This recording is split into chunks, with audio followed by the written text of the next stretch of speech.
What's up, guys, and welcome back to Beyond the Void Horror Podcast. My name is Alex, and today we're going to be doing a spoiler-free review of a movie that just came out, even though it was made in 2019, called Rot. And it's a new one from the Horror Collective. Let's check it out.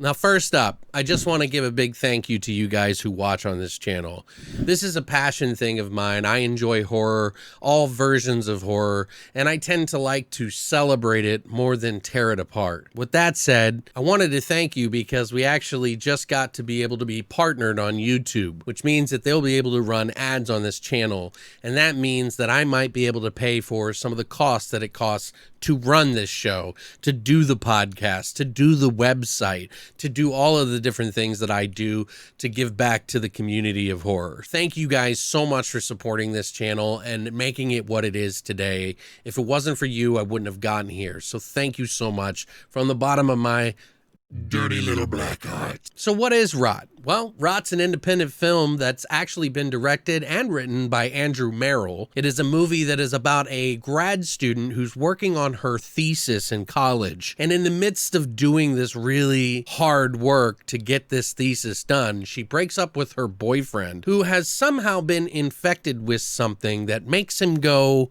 crazy. And not just him, but all the people around him. So things get pretty wild. Now, I personally really enjoyed this film.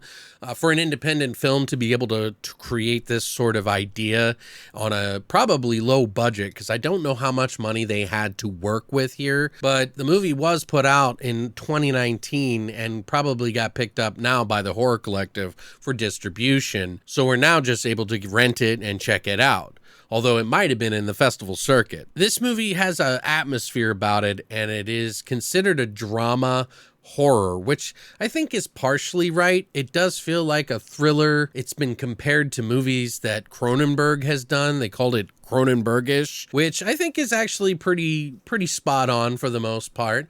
It definitely does have sort of a reminiscence to a movie that we just did on the podcast this week, which is Shivers, that David Cronenberg directed. And that is about a bunch of sex-crazed individuals who turn into sort of like zombie-like things and pass a parasite around, which this movie does have some of that familiarity to it. It also could be compared to movies like Invasion of the Body Snatchers, or one of my all-time favorite movies that I never shut up about is, and you guessed it, The Signal, which is a great movie about people going crazy. Now, is this movie as good as something like The Signal? I'd say it's a pretty good effort for sure, and I'm very impressed with what they did on the budget they got, because I'm pretty sure this is an ambitious idea on probably a very small budget. They do a lot of like handheld camera shots in this movie, mixed in there pretty heavily to kind of add to the atmosphere, I'm sure. Maybe it was done out of necessity, but either way, this movie does carry an atmosphere to it. At one point, I even jumped back as I was watching this on my computer monitor. And the score for this movie is surprisingly pretty good, too. I enjoyed that. I think it really kind of boosts that atmosphere with how this movie is shot. Now, they also have a lot of really crazy moments in this film that aren't just out in the open. Sometimes they're just lurking in the background, not to go, hey, look, did you see it?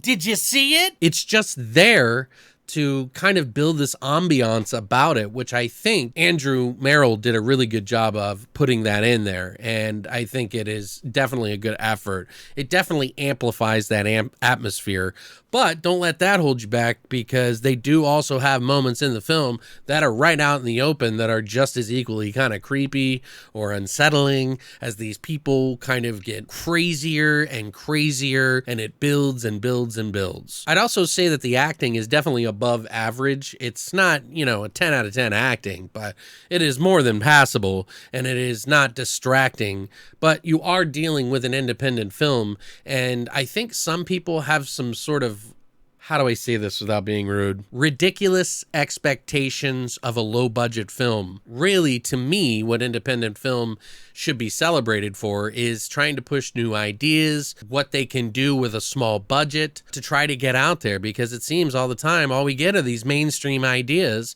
like remakes and shit like that. This is an independent film, and I think you kind of have to grade that on a independent film level rather than compare it to something like Hereditary, where it's a lot of money with some of the best actors you can find in the business. Now, even though this may not be Hereditary levels of acting, I still thought it was had some pretty decent performances in here. And some of the writing I also kind of enjoyed too. It seems like they were open to kind of changing things on the fly while they were shooting this film, because there would be moments in it that they could have just steamrolled with the dialogue, but kind of used the environment to kind of help make the movie feel a little bit more natural, which I think it does a pretty decent job at doing that. Now, the movie does get a little graphic and a little gory. There is some nudity in it, a lot of really kind of unsettling scenes with people who are kind of losing their mind.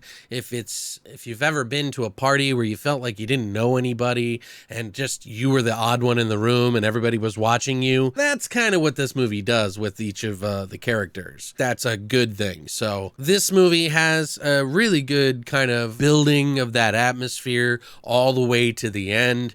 And when the end pops off, you might be a little surprised at what happens. It's impossible for me to even try to explain, so I just won't.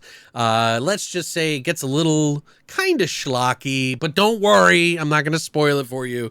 You just keep an eye out for it. For me personally, that ending did not bother me in the least, and it kind of made sense as you figure out why all of these things are happening, why some people are dying while others aren't. It all kind of wraps it up in the end. I like that it kind of had the balls to go there.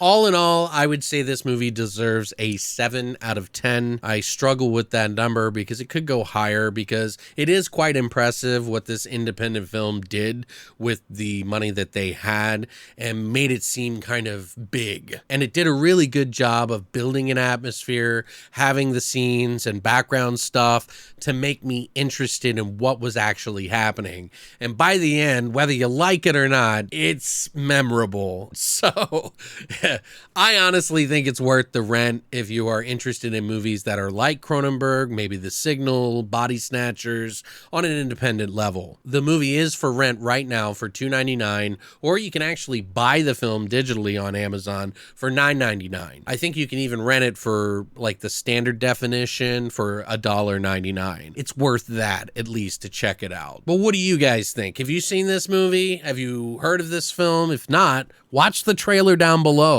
Thank you so much for stopping by and spending your time with me on my little channel that I love dearly and love sharing with you guys. So thanks for coming by, and as always, long live the void.